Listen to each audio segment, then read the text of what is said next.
Welcome to Revolution Books, the political, intellectual, and cultural center of a movement for an actual revolution.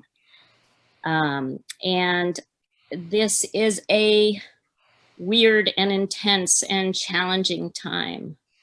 An epidemic of police violence and a brilliant uprising against it. And all of this in the middle of a pandemic, of a vicious pandemic. We need to change the whole thing. We need a revolution. And making a revolution is a complex matter. Even seriously thinking about revolution is complex. So Revolution Books is a place you can come to understand the world in order to change it. Why do we need to change the system? What to do now to prepare for revolution? What kind of revolution? And how to get to a future without oppression, where the generations that come can live and flourish in. What are the principles of a revolutionary socialist society? All of this is addressed in the work of Bob Avakian, the architect of a whole new stage of human emancipation. And am I the main one on? I want to make sure that the author is on. So at the heart of our work is the work of Bob Avakian. His life has been dedicated to charting a way out of this mess and madness. And you can read about this in the Constitution that I mentioned, which we will be featuring today, and all of his work, including the New Communism. So you can explore these books at our bookstore, which is actually reopening on a limited basis this week, starting today. And we also have a fantastic selection of great books to help understand and change the world. You can also find us online at revolutionbooks.org and at revolutionbooksnyc.org. And be sure to keep checking in for both plans and events in the coming days. So Porvi, can you make sure that I'm on and that we could put the featured author on? So I went to a book conference in Baltimore, and I was lucky enough to pick up a whole bunch of pre-publication books. Among them was one where the cover had the sort of the bloody footprints in the shape of a flag, of an American flag. And I read Taking Children and was really taken by it. When people broadly became aware that immigrant children from Guatemala and El Salvador were being separated from their families, were being held in child prisons, and especially when some died terrible, unnecessary deaths, there was righteous outrage and protests. And all of this needs to continue and grow. But what is not well understood and what is really crucial is to understand how we arrived here. How is it that we are all living here and now in a society that is torturing, incarcerating, and even killing these children, brutally separating them from the ones they love and who love them? This new book by Laura Briggs, Taking Children, A History of American Terror, is dedicated to these children. And it takes this task on, dispelling the illusions and listing the crimes and getting rid of the common knowledge idea that the cruel practices of the Trump regime are un-American, by confronting, probing, and illustrating the long-standing violence towards children and their families by the US. How Taking Children from their loved ones has happened since slavery and continues up to today, and how this is in fact a practice woven into the fabric of this society. Laura Briggs is professor of women, gender, sexuality studies at University of Massachusetts and an interdisciplinary scholar of reproductive politics and US empire. She is trained in history and American studies. She has written dozens of articles published in diverse venues, from law reviews to history journals to popular books.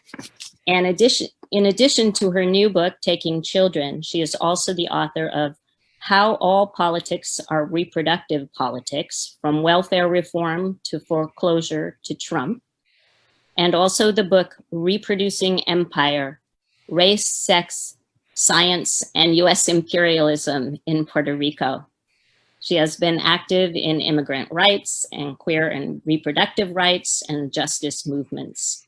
Professor Briggs, we are so happy to join with our online audience to welcome you to Revolution Books virtual space and to hear you discuss this important book. Reiko, thank you very much for that introduction, and to all of you for being here. It's such an interesting time because, at least in small towns like the one I live in, we're living through a movement that's very much organized by middle schoolers and high schoolers, young women of color, who are at the forefront of a movement against police and other state violence. And I literally just came from such a meeting, and half of the people there were under 17 years old. So this feels like quite an appropriate moment to talk about violence against children and why it comes to be. And it's an honor to be in a long line of Revolution Books talks. I want to begin tonight by saying the names of the children that died in immigration detention under the Trump administration, in the Latin American left's tradition of calling presente for the dead, taken up too by Black Lives Matter and say her name. Jacqueline Calmaquin, 7 years old, from Guatemala. Felipe Gomez Alonso, 8 years old, from Guatemala. Wilmer Josue Ramirez Vasquez, 2 years old, from Guatemala. Carlos Gregorio Hernandez Vasquez, 16 years old, from Guatemala. Darlene Cristobal Cordova Valle, 10, from El Salvador. Juan de Leon Gutierrez, 16, from Guatemala. And Marie Juarez, 1 year old, from Guatemala. The public debate about asylum seekers in 2018 and 2019 was raw. Members of the Trump administration and its supporters considered the asylum process a farce, a ruse that allowed people who transparently had no right to be in the United States to enter. Trump's people regarded them as illegal immigrants who were trying to manipulate the law by calling themselves refugees, and they complained that special rules on the treatment of children made bringing a child with you basically a get-out-of-jail-free card. They celebrated their strategy of deterring illegals, as they called them, by taking squalling children from their parents and caregivers and calling it zero tolerance. Womp womp, said former Trump campaign manager Corey Lewandowski, mocking in high frat boy form the story of a child with Down syndrome separated from her mother. Administration officials made no effort to relieve overcrowding and squalid conditions in Border Patrol shelters that continued to house thousands of children, even after a court order demanding the end of child separation policy. When influenza and mumps ripped through shelters, killing children, they announced that they would not offer vaccinations. Activists and journalists who opposed the policy protested in ways that were no less emotional. Protesters held up photos of children and parents separated from each other, downloaded pirated audio of children crying in shelters as Border Patrol officers laughed at them, and carried their own babies to demonstrations. The sounds and images of sobbing mothers and babies torn from their arms were everywhere. In all this emotion, opponents of the policy in particular were repeating a very old move, reaching directly for historical parallels. Consciously and not, they borrowed one of the most successful tactics from the movement to abolish slavery. They tried to compel any audience they could get to imagine the fear and grief that stalked children and parents at the moment they were separated from each other and for the rest of their lives. They put that vulnerability and terror alongside the ugliness of the political ends of those who took babies and children. In fact, some critics deliberately pointed out relationships between taking children of asylum seekers at the southwest border and the histories of slavery, Indian boarding schools, Japanese internment, mass incarceration, and anti-communist wars against civilian populations in Latin America. Lance Cooper, a Flint water activist, tweeted what became a viral image of an enslaved mother reaching for a child being carried away by a white slave trader, writing, "Don't act like America just started separating children from their loving parents." Deneen Brown wrote in the Washington Post about the parallels. A mother unleashed a piercing scream as her baby was ripped from her arms during a slave auction, she wrote, reviewing an exhibit that the Smithsonian had pointedly put up about the history of child-taking.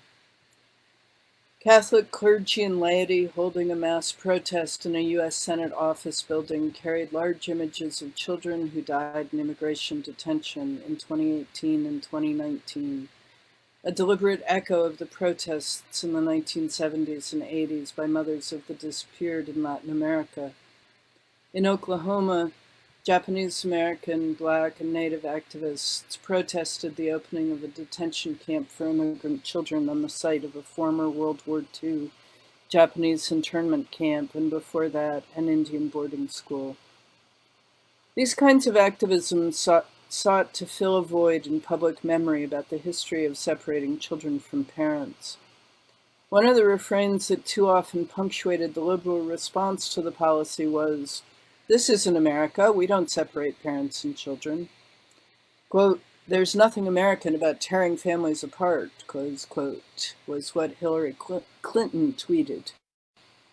This kind of exceptionalist claim for an American moral high ground was as unhelpful as it was untrue. On the other side, the supporters of the Trump-era border policy, including the president himself, also gave the policy a false history. Trump insisted dozens of times that the Obama administration had also separated children from parents at the border, except that it hadn't. Obama's administration took pride in the fact that it detained parents and children together. It did deploy other harsh tactics against immigrants and asylum seekers, however. There's a reason La Raza's president, Janet Murguia, called him the deporter-in-chief. His administration expelled record numbers of immigrants in each of the first 5 years of his presidency, numbers even the Trump administration did not match. It housed unaccompanied minors at military bases, detained small children with their mothers in camps, urged expedited removal for unaccompanied children without asylum hearings, and even attempted to put children in solitary confinement to punish their mothers for engaging in hunger strikes to protest their detention. Trump's misstatements seemed designed to assail Democrats in order to defend his own party. What he was evading was that it was a Republican administration, George W. Bush's, that had first separated asylum-seeking parents from their children. The Bush administration, as it securitized its immigration and refugee policies after September 11, 2001, also stepped up its punishment of children. It opened the notoriously abusive T. Don Hudo Center in Texas, where the administration was forced to stop by an ACLU lawsuit. Bush's predecessors, Reagan, the first Bush, and Clinton, vanished into the haze beyond the horizon of the conversation, although they too had put immigrant and refugee children in detention camps.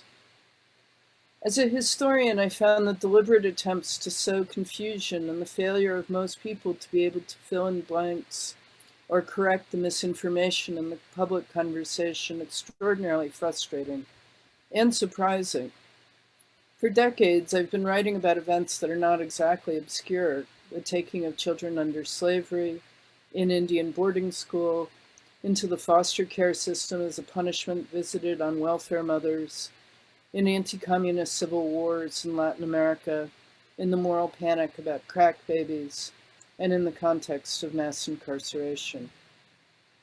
In 2012, in a book entitled Somebody's Children, I even wrote that taking the children of immigrants was the next crisis on the horizon, in the vain hope that a history book could somehow stop it.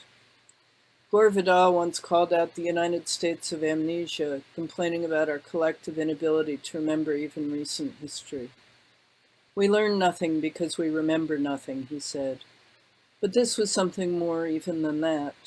The national debate was clogged with both forgetting and deliberate disinformation. Meanwhile, Central America, the original home of nearly all of the asylum seekers targeted by the Trump administration to lose their children, was astonishingly missing almost entirely from the public conversation. A few people remembered that the United States had been involved in fighting civil wars in the region for 4 decades in the middle of the 20th century. But the war's aftermath, the fact that criminal organizations, including Mexican drug cartels and Los Angeles gangs, had spent a decade taking over civic spaces in Guatemala, Honduras, and El Salvador, sowing violence in small towns and big cities alike, was nowhere to be heard in the U.S. conversation.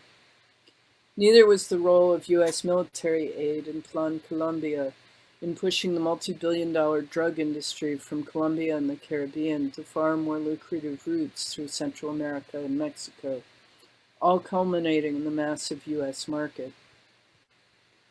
Decades of intervention by international financial institutions, the World Bank, the Inter-American Development Bank, donor nations, and NGOs to shrink and replace the functions of federal states in Central America had, by design, dramatically weakened Central American governments in order to promote free markets. Power abhors a vacuum, and the cartels rushed in. In many places, local officials, the police, gangs, and international crime syndicates increasingly blurred into one. Murder rates skyrocketed for impoverished people at the hands of all these groups as punishment for failing to pay la renta, extortion money, for the privilege of, say, driving a taxi or running a store, or for real or imagined loyalty to rivals. People of humble means, particularly women, queer and trans folk, youth, and children, fled in droves, seeking asylum in the United States and Mexico.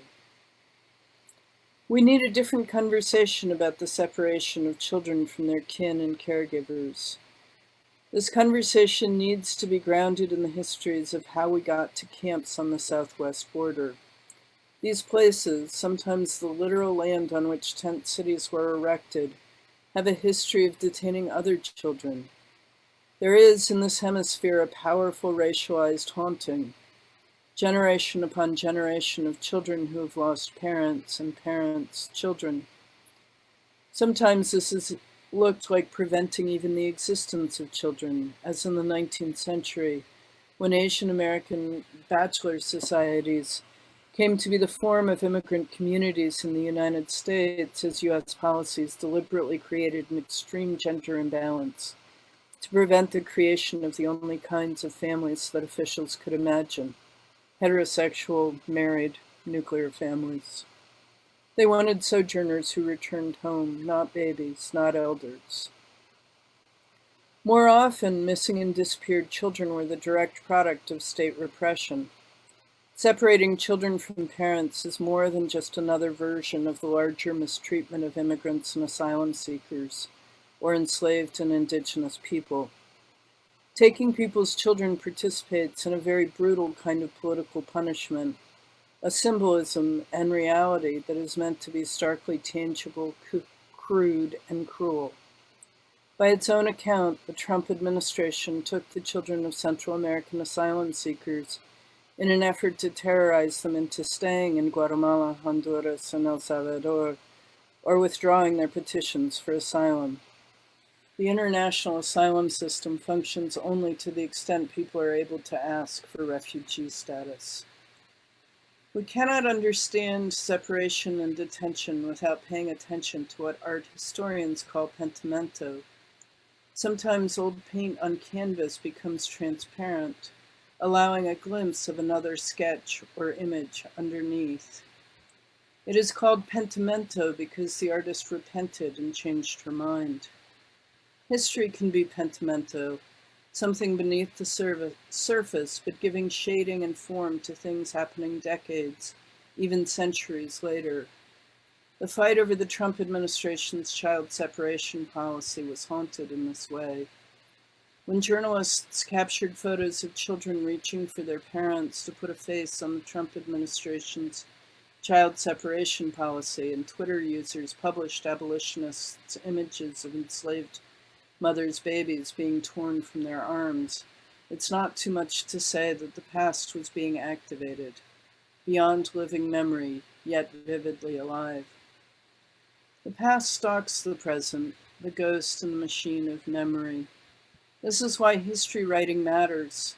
It gives us ways to understand the specters already among us and to assemble tools to transform our situation.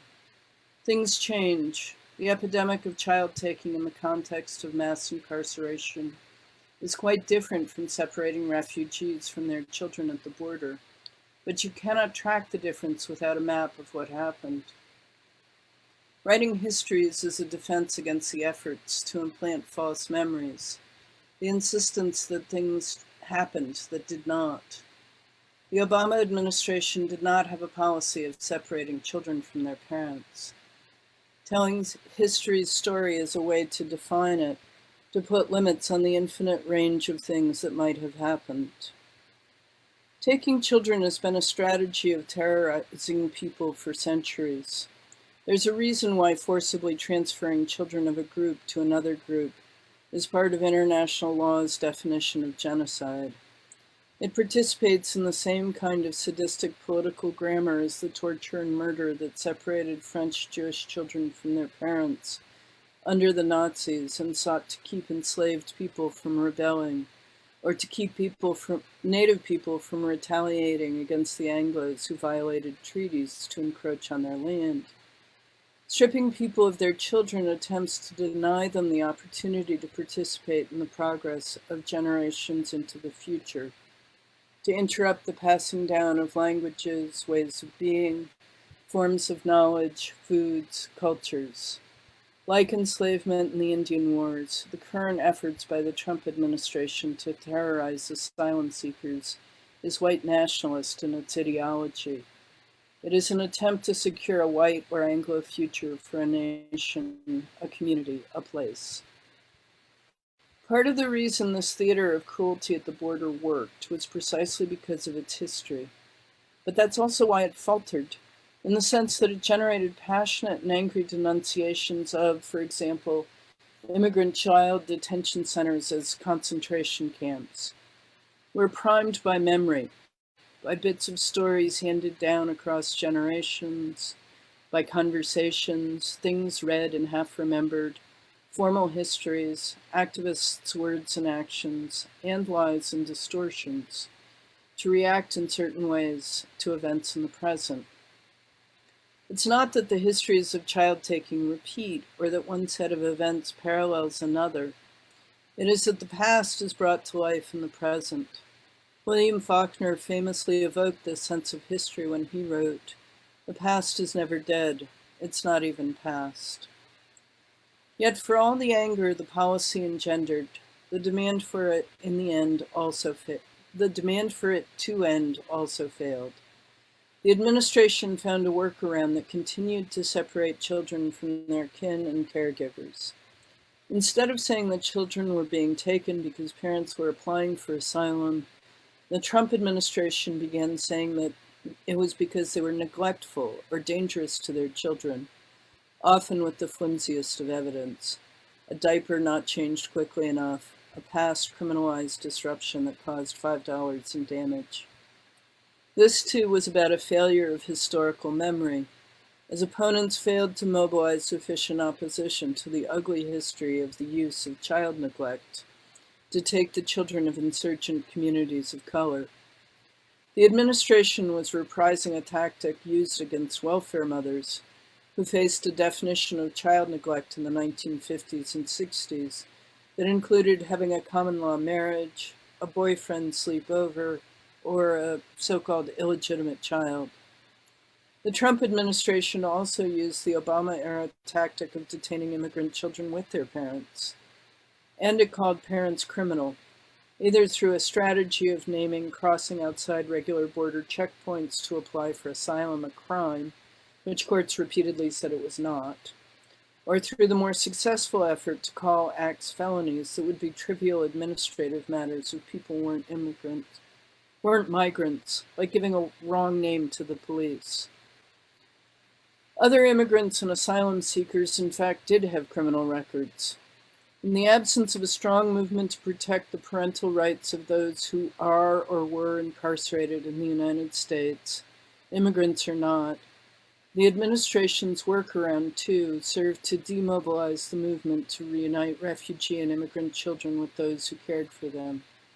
Opponents of the policy failed to understand the deep history of the criminalization of parents of color, the way foster care had become a state program of child-taking, and to realize how easily refugee parents could be transformed from harming innocents to dangerous criminals. So I think I'll stop there, and I would very much welcome a real discussion of either anything in that portion of the book or the questions that the book raises in general.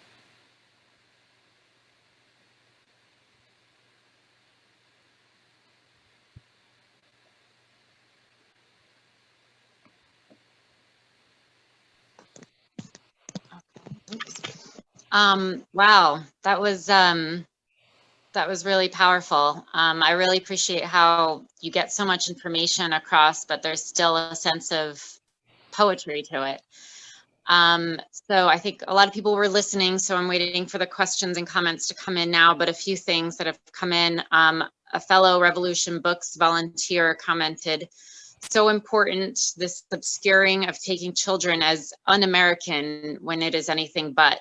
And that is something that we at Revolution Books are, showing that all these things that are happening now, whether it's the murder of Black people or the oppression and enslavement of Black people, whether in jails or in other forms, all of these things against people of color, Black, brown, in this country and around the world, none of this is new. Trump didn't invent white supremacy. This is an example of how this has been with us since the start of this country. So thank you for writing this book and exposing that this has just been a continuation of everything. Some other comments that have come in. Hope said they still think all these things and are aggressively pursuing their cruel and genocidal policies toward asylum seekers. New regs / executive orders, I think that says. A few people said presente while you were reading the names of those children who have died. So thank you to Joan, Amy, and Hope for chiming in with that. So I just want to say again to everyone tuning in, please do share your questions and your comments here. This is an amazing opportunity to ask Laura Briggs directly any questions you have. Well, and one of the things that's so important to me about the comment that somebody made that this is not new is that that's really intense. That image is really intense. There are many people who speak from the sense that Trump is exceptional, who really believe that if we could just get rid of Trump as president, if we could elect Joe Biden or some Democrat or collection of Democrats, that such policies would come to an end. And I think it's really important to say these policies have been with us for a long time, and a new president in itself will not change them. What it will take is a movement in the streets.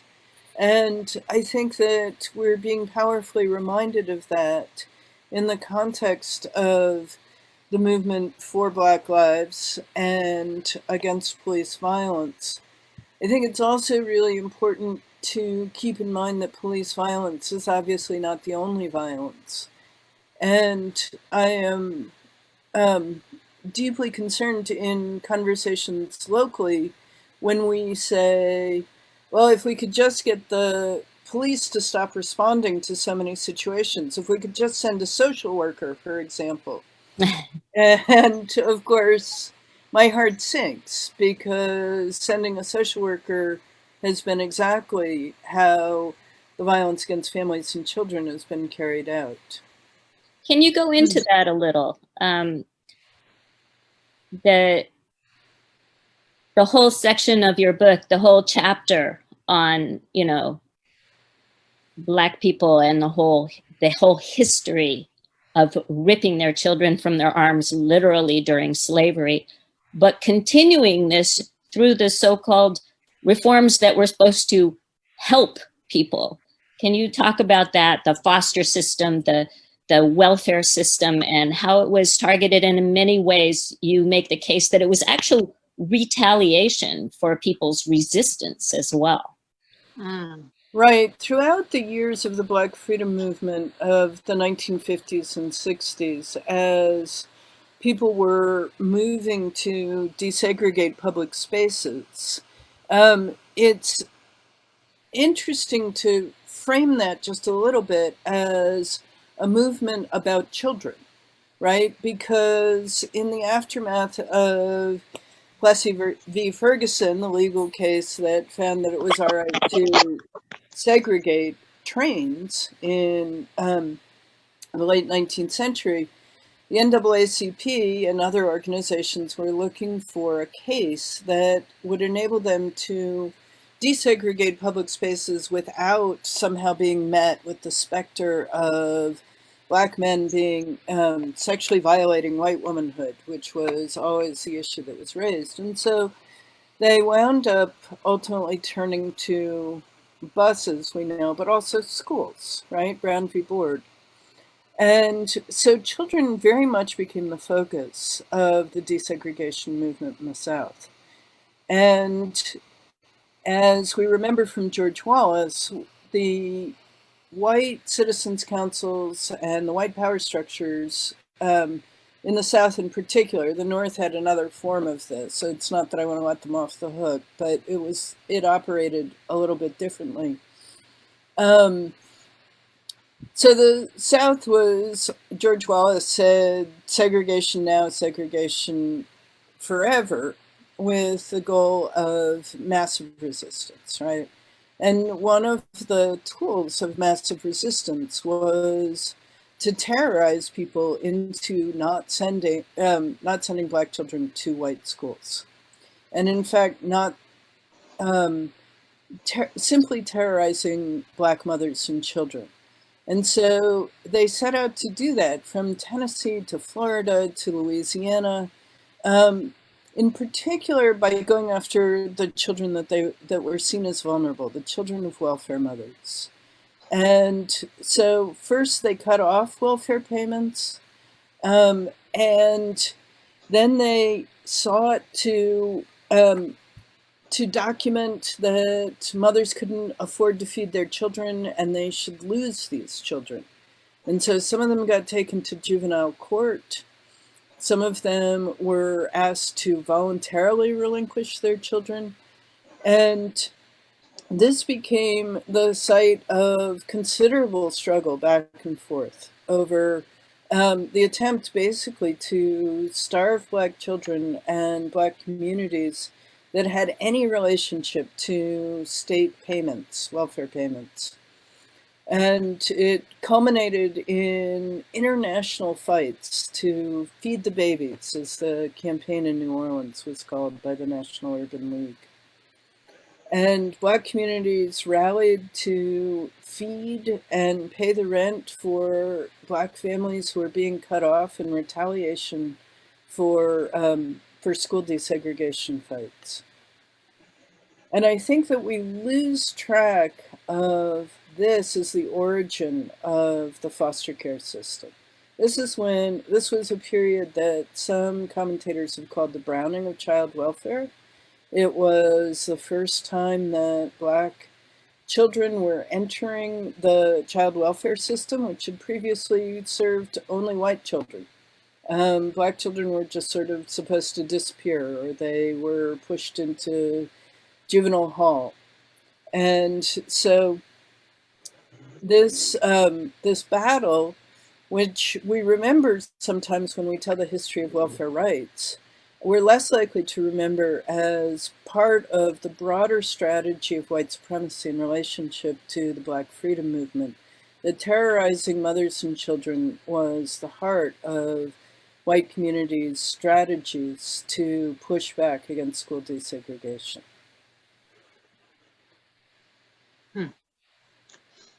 Thank you, Laura. We do have quite a few really good questions coming in now, so I can read a couple at a time. And if you need me to repeat, that's what I'm here for. So first, a comment from Hope.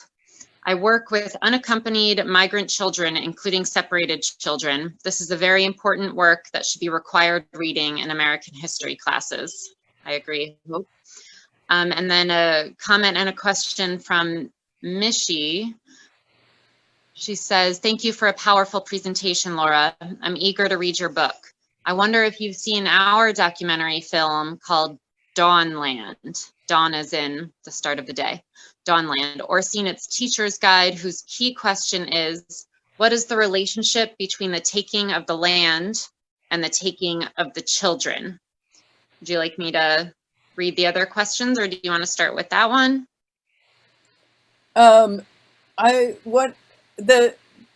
This is an awkward format. I'd like to know more about Dawnland. No, I don't know it. Is it about Native kids?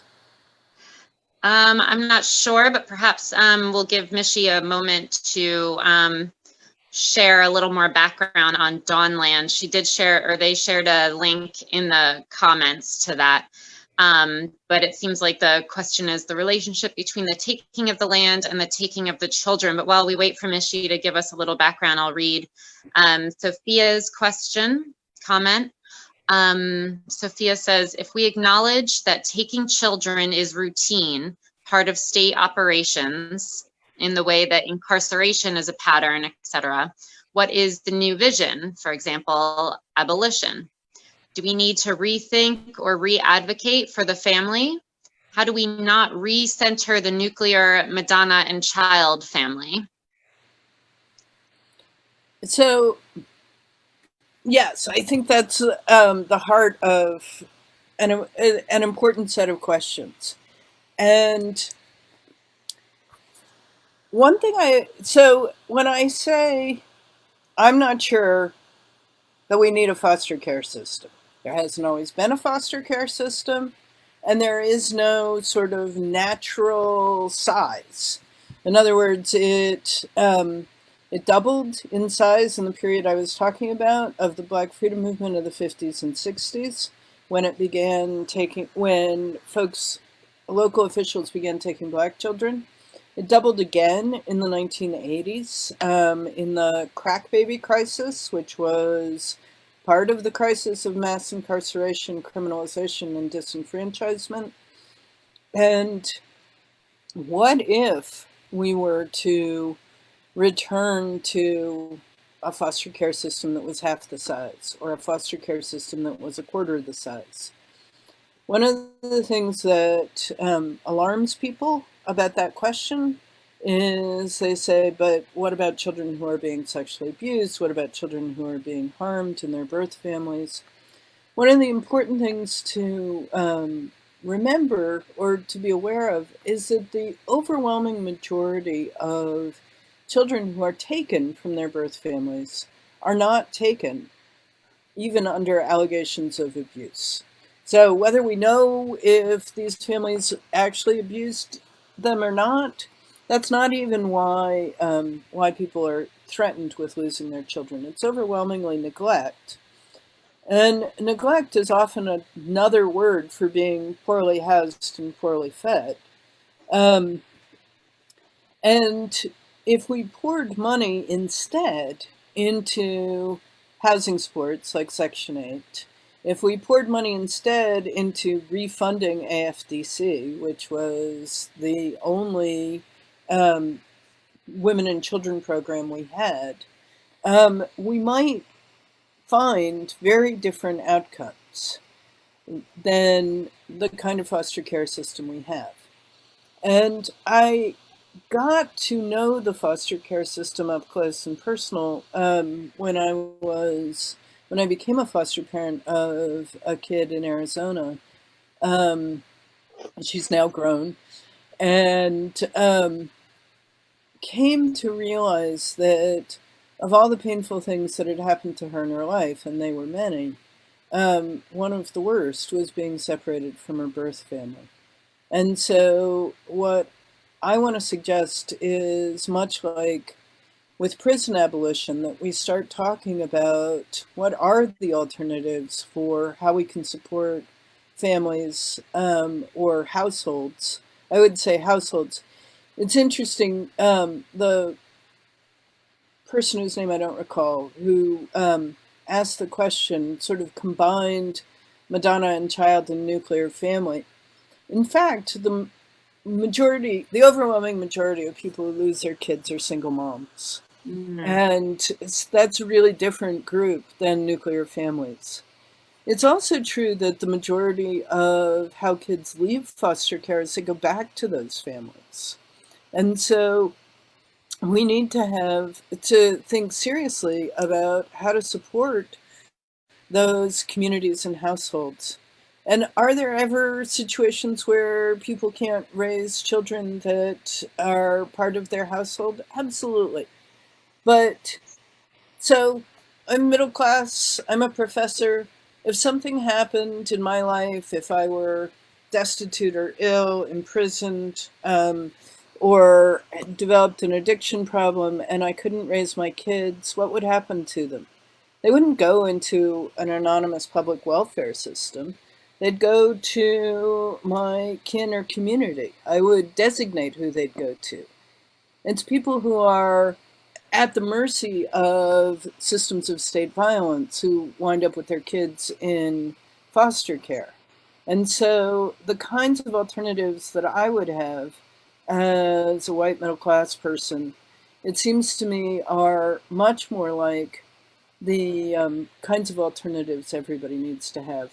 And I don't want to monopolize this whole conversation by talking too much, but I would just want to say one other thing, which is I came to this work 20 years ago. I've been writing stuff like this. When I got to college, as the child of a single mom, we didn't have much money. And my mom did struggle with addiction. And once we started talking about the child welfare system, I had this overwhelming revelation that if I had grown up a little bit poorer, perhaps, but almost certainly if I were a person of color coming from a household of color, I would have wound up in the child welfare system. And whatever struggles we had growing up, I never for a second wished not to be with my mom. And that is what brings me to this work, is to give people those choices. Thank you.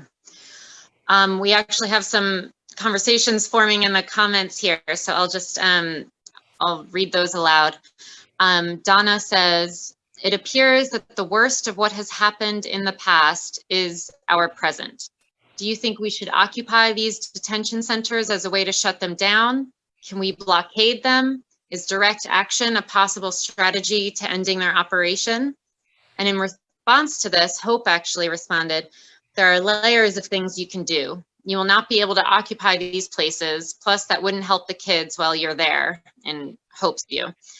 Very confusing. Look at witness at the border to understand the value of witness. Get thousands to demand congressional investigations of the many profit companies that run all the detention spaces, opposing permitting, asking for local child welfare inspection. A few ideas. So that conversation seems to be about what we can do. And there are also a couple more comments coming in regarding Mishy's documentary Dawnland. But if you want to maybe spend a moment responding to this conversation about what can be done. Specifically, it seems around the situation at the border. Yeah, I wanted to chime in here a little bit. Yeah, go ahead.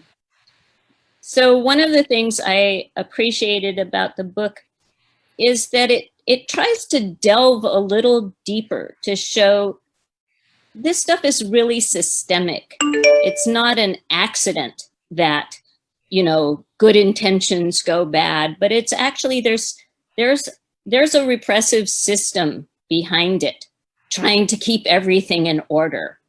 And one of the things they do to keep people down is take their children or threaten to take their children or you give various examples of this throughout history. And, many of them that I had no idea about, but it points to a more, I think, at Revolution Books, we say America was never great. And it points to more of a whole systemic problem, including, that harkens back to the times when,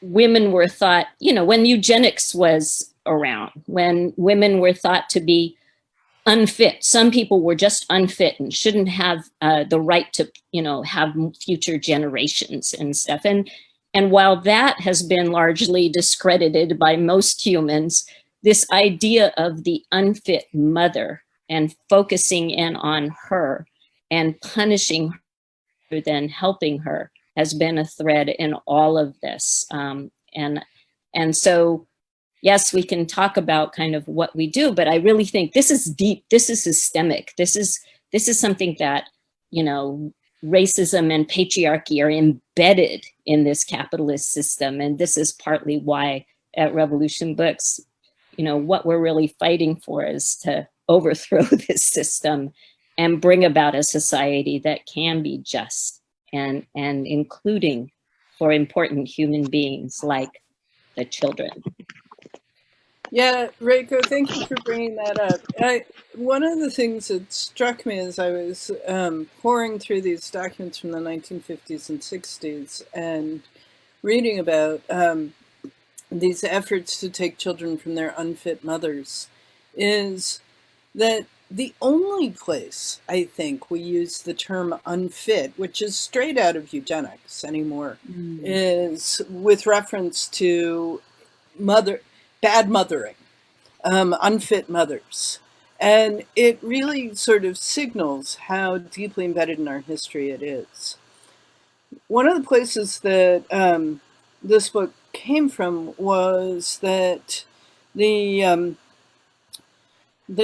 Attorney General's office in Washington State was filing suit against the Trump administration for the refugee policy. And they wanted to stop the separation of children from their parents. And they asked me, has it ever happened before that children have been taken from their parents for political ends? And so that became a brief, which became this book. Of course they have. And one of the things that we associate that has been surprising to us, I think, some of us, about the Trump administration is, a line you hear a lot is the cruelty is the point. That the cruelty is very much on the surface, and that shocks a lot of people who are more accustomed to dog whistle politics that is not quite explicit about its cruelty, it just enacts it. And yet you can find examples throughout US history, whether it's Indian agents in the 1930s rounding up children and being very explicit about taking them so that their parents couldn't get them back. Or the infantry in the 1880s and 1890s taking children in order to end the Indian Wars. So part of what it means for me as a historian to understand the systematicity of things is to understand their deep roots. But I want to return to this this question of what can we do, and I mean, on some level, we know, right? We can do everything. We can write editorials. We can question local officials. These are statewide systems. They're also federal systems with respect to immigration detention. Actually invading Office of Refugee Resettlement Centers. I have questions about right now in the middle of the COVID crisis. These shelters, in fact, a number of them have fairly serious COVID problems. Using COVID as a strategy for decarceration, which is something that ICE and the Office of Refugee Resettlement have not done, it seems to me would be a powerful tool. Here in Massachusetts, we've been literally identifying people one by one to get them out of prison when they test positive, or if they test positive for COVID. And so whatever strategies work locally or federally. But it seems to me that, as Reiko sort of was suggesting, that challenging the fundamental legitimacy of the system is also the kind of powerful switch to refuse anymore to talk about a child welfare system and instead talk about a child taking system. For those of us who have participated in or paid attention to social movements, we know that things switch suddenly and on a dime, right? Minneapolis police have seemed unreformable for decades as the Obama administration tried to reform them, and people have run for city council and mayor's races trying to fix the police problem, Chicago even more so. And then suddenly we're all out in the streets, and it's possible to question the fundamental legitimacy of why police have taken over all of our social systems. Why do they command 35% of Minneapolis's budget? And it seems to me that there are moments when the only thing we can do is ask the small questions. Should this child have been taken? What does it mean that we have foster care systems that are overwhelmed with kids because so many are being taken for reasons that really fundamentally just have to do with poverty? And essentially we're pouring them into impoverished systems where they may ultimately have no place to go. They may wind up sleeping in social workers' offices. We've been hearing stories like that for decades. And challenging things at that level, sometimes that's what we can do, and sometimes what we can do is challenge the whole thing. This seems like a moment when we can ask fundamental questions about the structure of surveillance and coercion and state systems of violence. And so I would encourage all of us to do all the things, write letters to the editor, write editorials, so organize demonstrations, right? We know what the tactics are. Thank you, Laura. Yeah, so some of the comments coming in during that last part were, yes, challenge is the whole thing, here. A fellow Revolution Books volunteer said, challenging the fundamental legitimacy of this system, that is real. This system is not legitimate and not capable of caring for people or the earth. And if we want to go back now to what Mishi posted before about the documentary Dawnland, she posted and someone responded. Dawnland is about the forced removal of Wabanaki children in Maine. I hope I pronounced that correctly, in Maine, by the state's so-called child welfare system and the Truth and Reconciliation Commission that was created by the Wabanaki to discover why this was happening at such alarmingly high rates. Of course, this happens not just in Maine, but all over US. Minnesota's forced removal rate is appallingly high. So that was to explain her question earlier about, land grabs and how that relates to grabbing children as well. And then Adele also adding, going back to Mishi's question, Annette Kaladny argues in her groundbreaking book, The Lay of the Land, that for centuries, our subjugation of the land in American history has been reflected in the subjugation of women. There's much evidence that there's a real parallel between the vulnerability of the land and that of women and children. So if you have anything to respond to that. The Wabanaki Truth and Reconciliation Commission, I thought that's what the Dawn documentary was about. The has been incredibly important and powerful. Their report is available on the web, and it seems to me that it has been Native communities above all that have raised this question centrally about the taking of children as the act of coercion of a violent state system.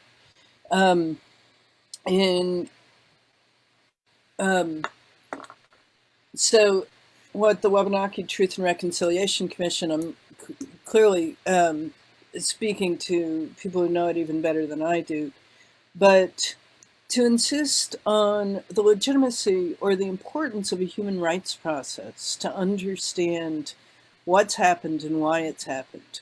Because while it's not reflected in this conversation, at least not to the people who've spoken up so far, one of the things that happens suddenly when you're trying to talk about what's happened to communities of color in particular, also impoverished white folks who've lost their kids to the foster care system, is somebody will say, but we were just trying to do right. We were just trying to help children. And families and individuals who have fostered kids will say, are you saying I did something wrong?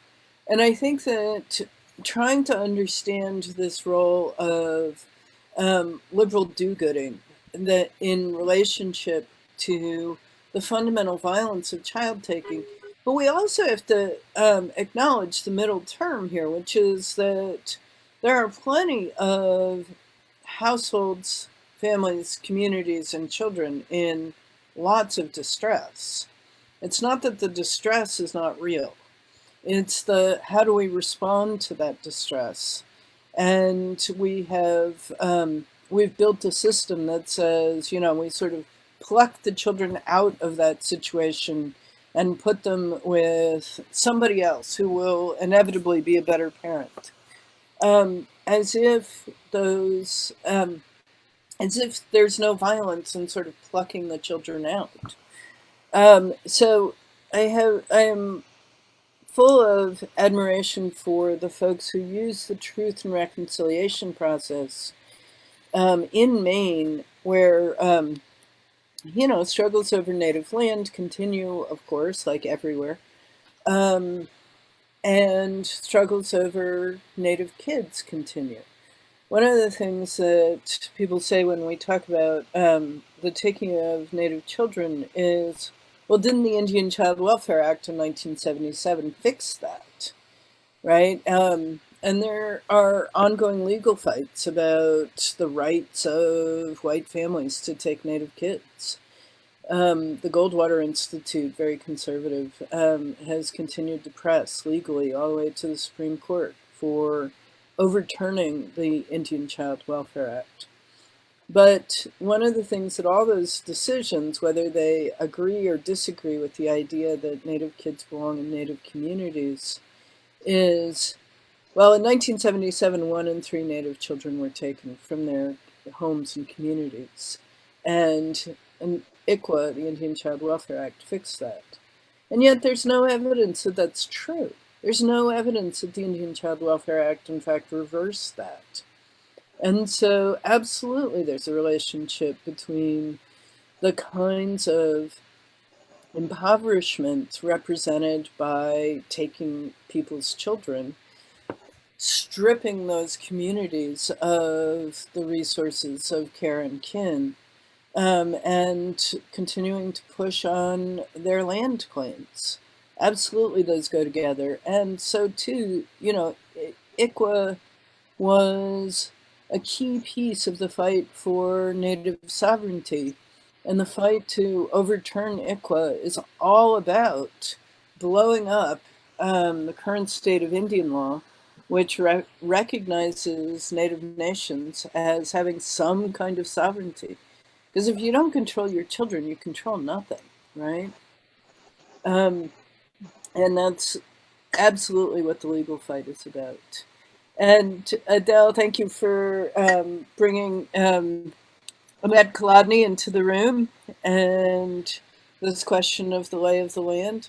Of course, it has everything to do with the vulnerability of women, and women and children are part of an interlinked system that is torn apart through state action, and foster care and adoption is everything about sort of reinventing a nuclear family that can, you know, essentially establish proper sex roles.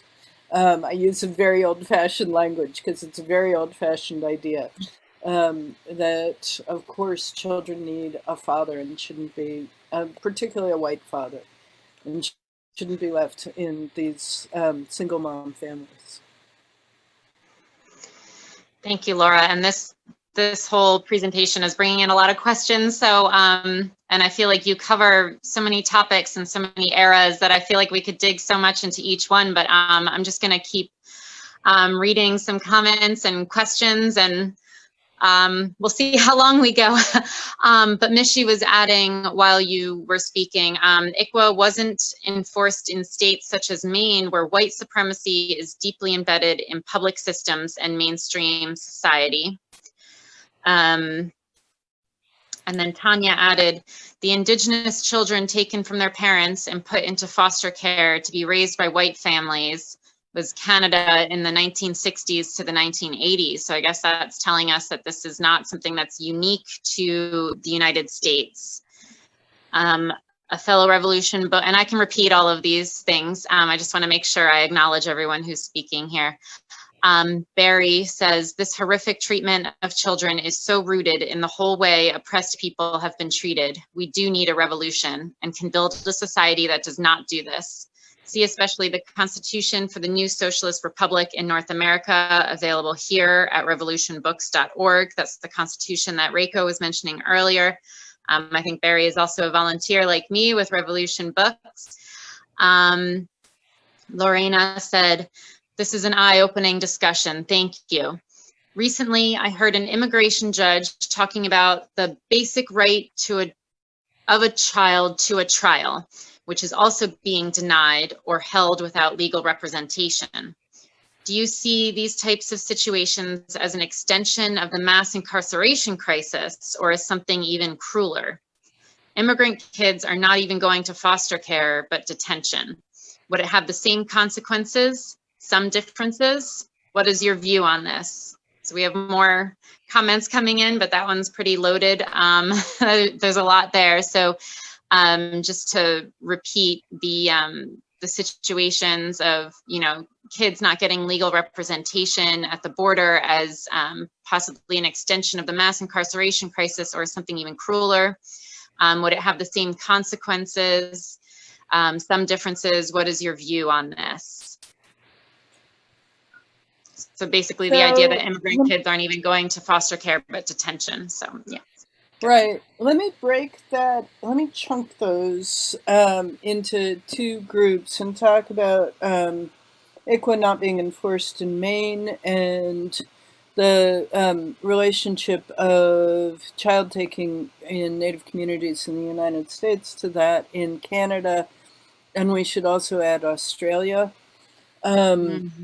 where Aboriginal kids were taken as part of the same policy, reminding us that these settler societies are not just separate nations, but also sort of empires that copy each other.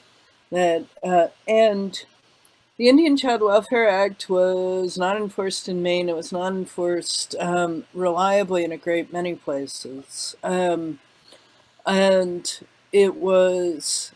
I mean, the only place where I can think of that even began to develop the kind of apparatus it would take to identify Native kids, because that's been the heart of it, is that they just don't identify who are Native kids who would be ICWA eligible. Has been California was fairly good at developing a system in which there was an effort, at least, to identify Native kids. And some folks in Washington have been hard at work on that.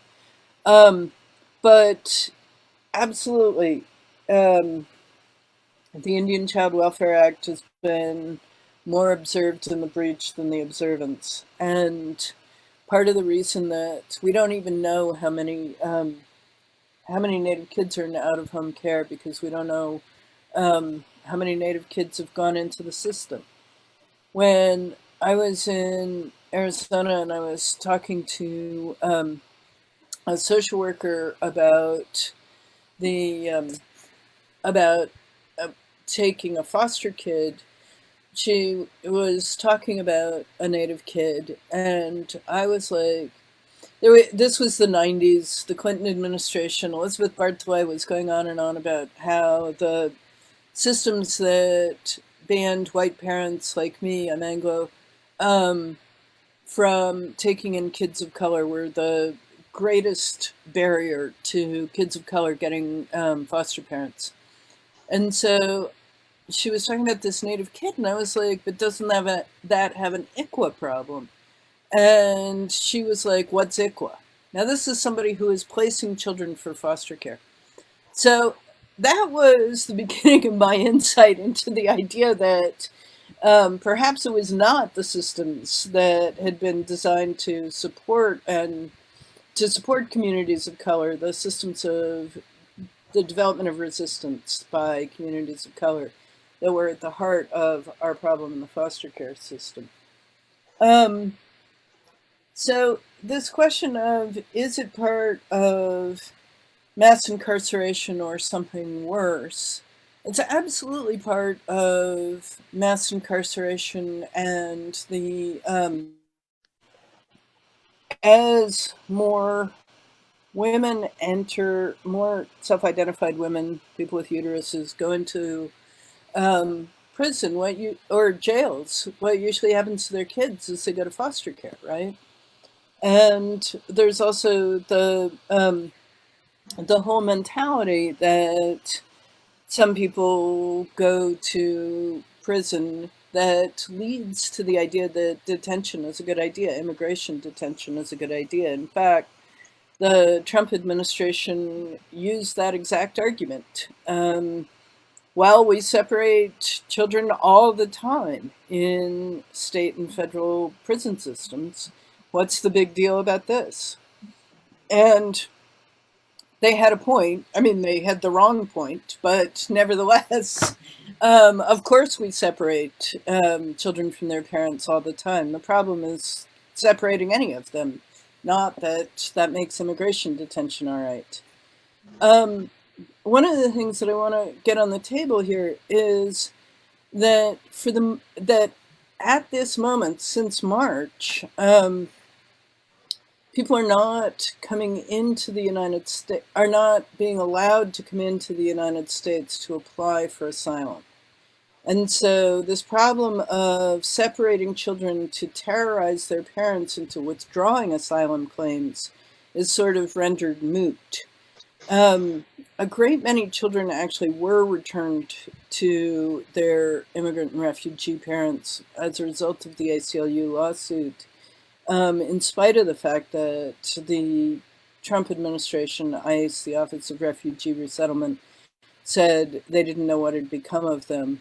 A great many were returned, and then parents who had been deported without their children, with tremendous courage and sort of a brilliant commitment to tactics and refusal, re-entered the United States and said, we have a legal claim to be here because you took our kids, and we are here to dispute the taking of our children. But since March 20th, when the Trump administration has been using the COVID crisis to essentially accomplish what it tried to do by separating the children of asylum seekers, which is to push them out of the country altogether. And so initially, after the lawsuit demanded the reuniting of children and parents, the Trump administration began experimenting with demanding that people await asylum hearings in Mexico, and also to try to resettle them in Honduras and Guatemala. So you had to cross another country to get to the United States. It was basically reprising Europe's tactics about refugee resettlement in a so-called, the international recognizes the right to resettle people in a safe third country. But the idea that Guatemala, Honduras, or El Salvador is a safe third country is absurd. These are precisely the countries that people are fleeing. So while some children remain in ORR, Office of Refugee Resettlement shelters, many of them have been either returned to their families or pushed into tent cities to await asylum hearings that are never coming, or pushed out of Mexico altogether. The Trump administration then began using the Obama administration's Plan Frontera Sur to use southern border, Mexico's southern border, and to use Mexican immigration officials to prevent Central American refugees from reaching the U.S. southwest border. So they've essentially accomplished what they set out to accomplish using COVID as a cover, which is to eliminate the asylum system guaranteed by U.S. and international law that was the aftermath of World War II, the horrors of having turned away Jewish refugees and refusing to admit them or acknowledge their claims to refugee status. Thank you, Laura. So we still have a lot of comments coming in. I think we just need to take like a whole semester of one of your classes. But just a quick time check, it is 8:20. And before we get to the rest of the comments, I just want to take a moment to again remind everyone here that this event and others like this that raise the question of our time, as well as the history of this country and the system of capitalism and imperialism around the world. Conversations like this are held at Revolution Books, both in New York in our Harlem location, as well as California in Berkeley. So I shared in the comments here, but for those of you just listening, you can donate at revolutionbooksnyc.org. That's the New York store. And or we'll take donations at both revolutionbooks.org. That's for Berkeley directly. You can also Venmo at RevBooksNYC and Cash App. There's a $sign in front. I don't know if you need that. Cash App $sign RevBooksNYC. Sorry, I don't know that one.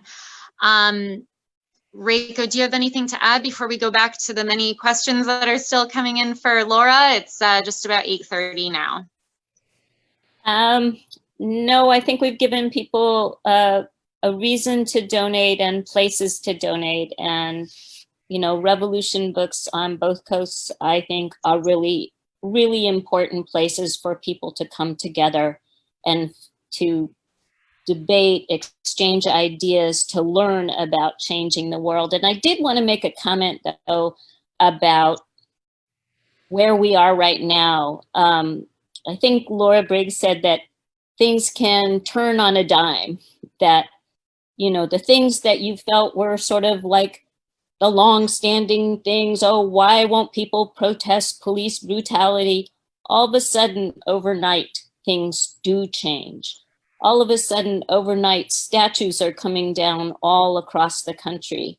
The legacy of the Confederacy, you know, is hitting the ground everywhere, you know. So I think it gives, there's an article that Wabanaki has written that was posted recently about, let's see if I can get it, but I think it speaks to this thing of, you know, of change. And the title of it is Radical Change is Coming. Will it be emancipating or enslaving?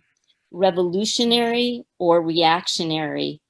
And I think this is really important to mull over and understand that we are living right now in a very special time. And no, we are not going back to normal, and no one should want to go back to normal. Normal means everything that Laura has been talking about in terms of the history of child taking. That's the normality that we live with every single day. There is a possibility for a better future. And that is what this bookstore on both coasts is all about. And that is what the people in their millions need to do through a movement for revolution. So I just think, you know, this is a really important time for people to grasp that. Not a normal time. Thank goodness. Thank you. And Laura, are you ready for more comments and questions from the audience? Absolutely. I'm thrilled that people have comments and questions.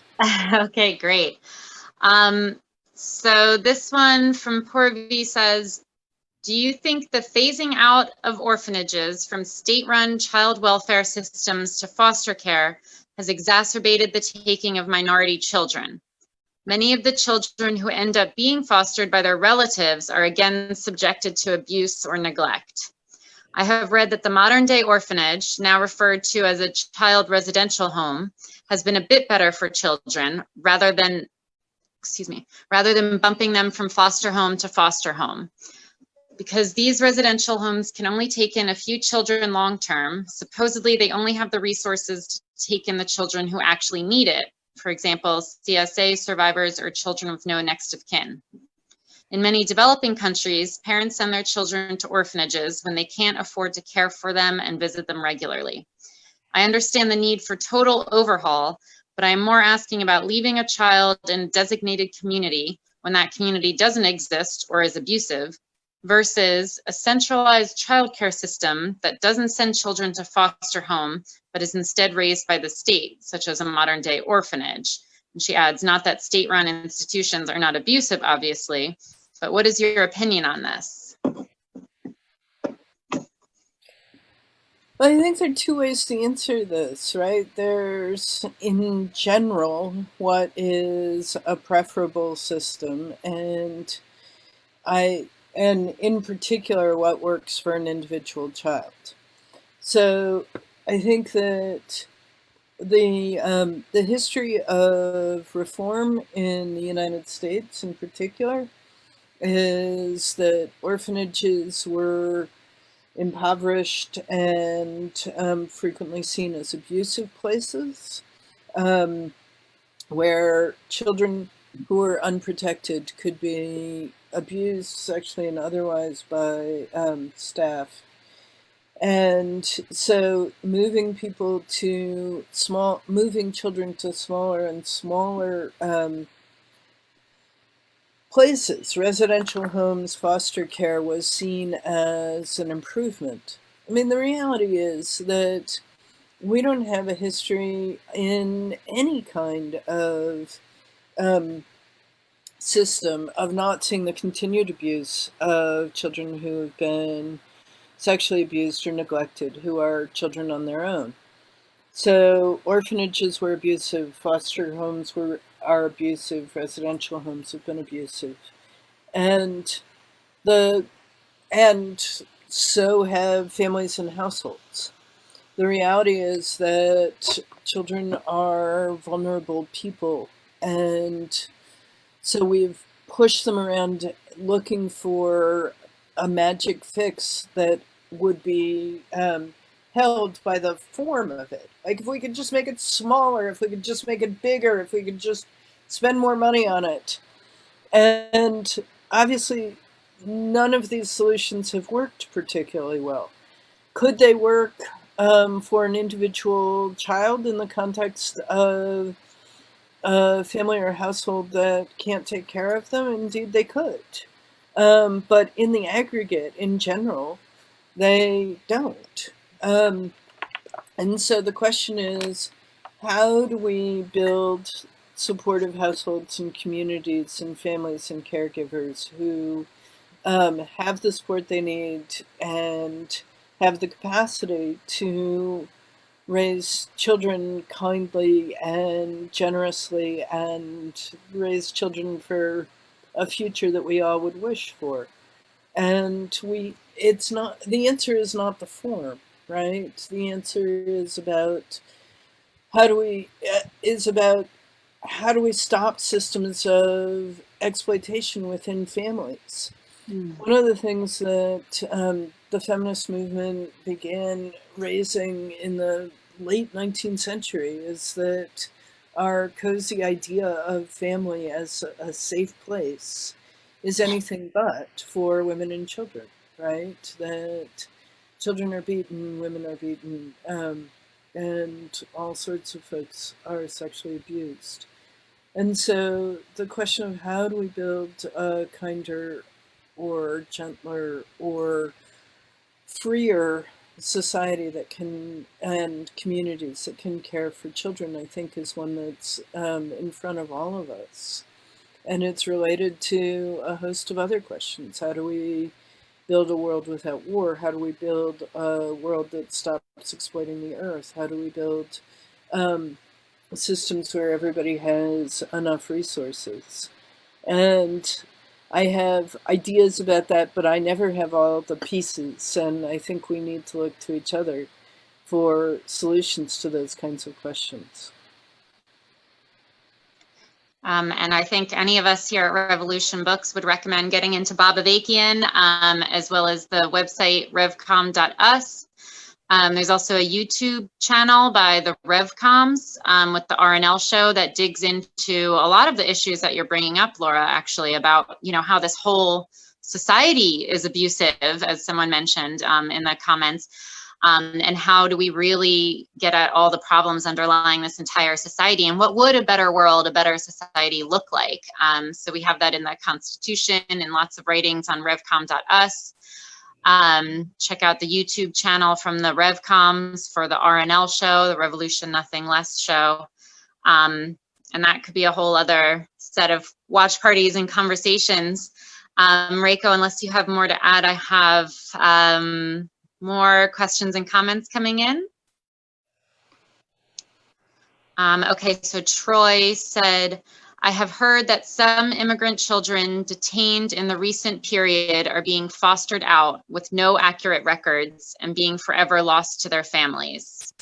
To this note, Hope says, today at the border, unaccompanied children are being immediately put on planes and taken back to their country or some other, often without telling anyone they are coming. Before COVID, the justification for this wholly illegal action, as Laura mentioned, children went from border patrol jails to shelters or influx detention run by for-profits. While some do, the majority of unaccompanied immigrant children do not go to foster care. Despite COVID restrictions, unaccompanied children are supposed to be allowed into the US. So we have, we have stories of all kinds of different things going on here. Hope continues. Separated children were illegally fostered and some illegally adopted as a result of the administration child separation policy. And then there's another comment that's come in here. Allison said, or this is actually a question, can you talk about the role of education policy in separating children? This was the Nordic countries' method for assimilating Sami people, there's a link there, and continues under the exportation of Western education systems to former colonies, such as India. And she links to schoolingtheworld.org. So we have, yes, I think that's enough to get you going there, Laura. So the role of education policy in separating children, as well as perhaps the idea that there are different things, different fates that are awaiting these children separated at the border, and then also the education policy, I guess, among Nordic countries, as well as exporting Western education systems to former colonies such as India. Yes. The residential school system that was born in Canada, Australia, and the United States for Native and Indigenous Aboriginal children has been exported to other places. And one of the things that we need to be aware of is, and the thing that's hard to miss when you start paying attention to a single policy across places, is that empires share ideas, and post-colonial contexts like India share the ideas of empires like the British. So here was a very bad idea that went global, and the idea that was that the problem of Indigenous children of various kinds was going to be solved by education in English or in Nordic languages, and they were going to become assimilated. It's a eugenic fantasy of assimilation. We think of eugenics as being solely biological, but we also see it in the idea of cultural assimilation. So this question of what's happened to children who were pushed from Customs and Border Protection to either deportation or foster care and adoption or ORR custody, I would just say yes, all those things happened. And it's really interesting to look at, not interesting, just sort of in a horrifying way, to look at the difference between the Obama administration, which prided itself on having an effective bureaucratic system, and the Trump administration that sort of just doesn't care and kind of blows it up and sends it out to private for-profit systems. The effect is different in that fewer children were lost under the Obama administration, but they were more likely to be entering the state foster system and subsequently to be adopted. Because there was a bureaucratic transaction that enabled children to move effectively from one place to another, where under the Trump administration, which has no such sort of bureaucratic conscience, children wind up on planes, children wind up separated from their parents or caregivers or other adults who they came in with in all sorts of ways. They wind up in shelters without intending to be separated. And lots of people all through the system, people of conscience, have worked hard to try to reunite parents and children. One of the things that's actually sort of miraculous to me is that most of them actually found their way back to people they were related to, in spite of the complete and total absence of record keeping, which says something about humans, that it's not all bad.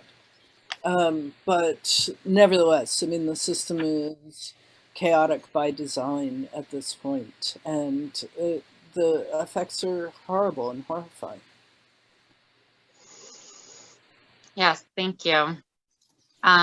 We did have a comment come in that's simply left it with the genocidal role of erasing the culture of oppressed people. And I think we see that in many ways, as you pointed out. Reiko, do you have anything to add here? Oh, Barry did share one article from Bob Abakian. Radical change is coming. Will it be emancipating or enslaving?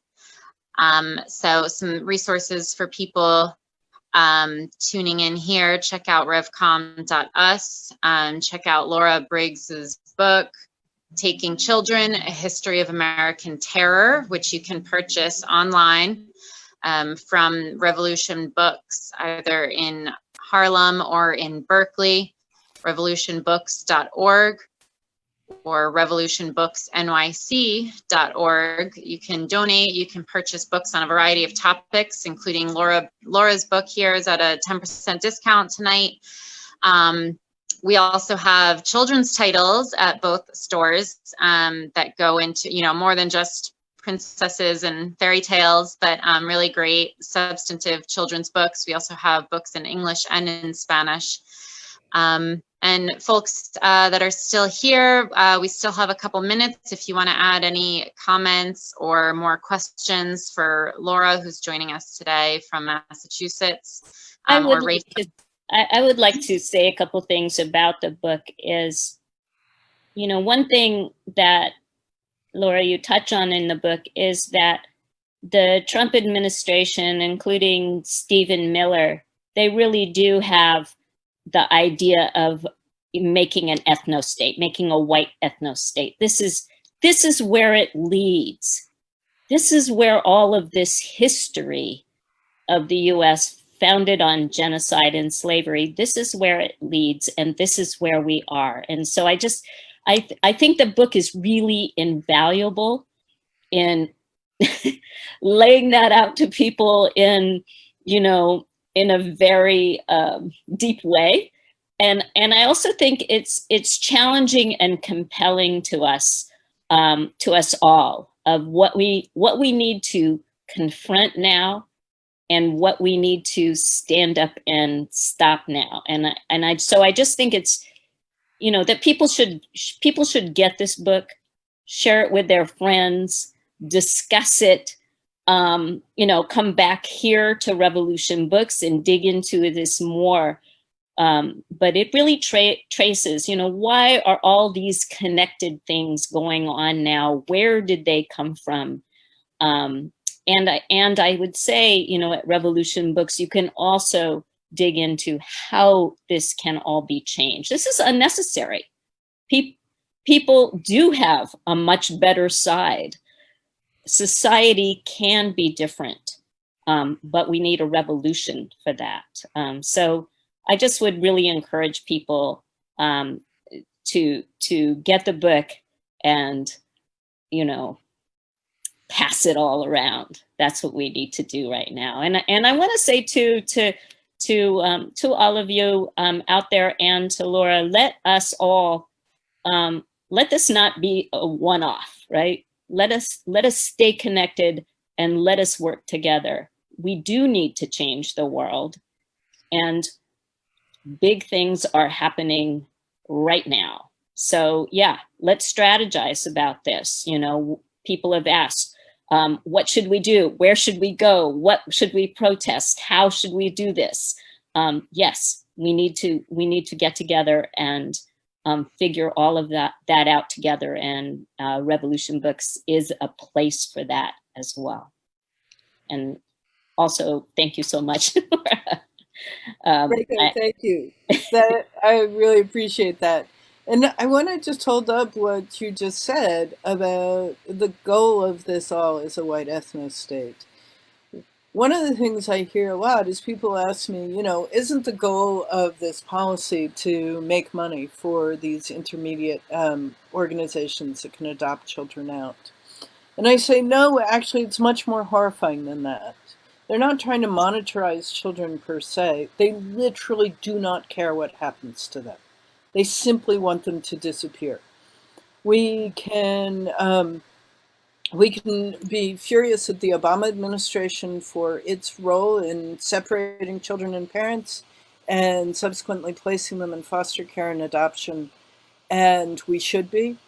But the thing that's different is they had a vision of integrating those children through assimilation into a U.S. society that was going to be, might be white supremacist, but there was a place for Black and brown children. For the Trump administration, they don't care what happens to immigrant children. They really want them to die. They want them to disappear. They want to they want to put them on a plane to Honduras and just have them disappear.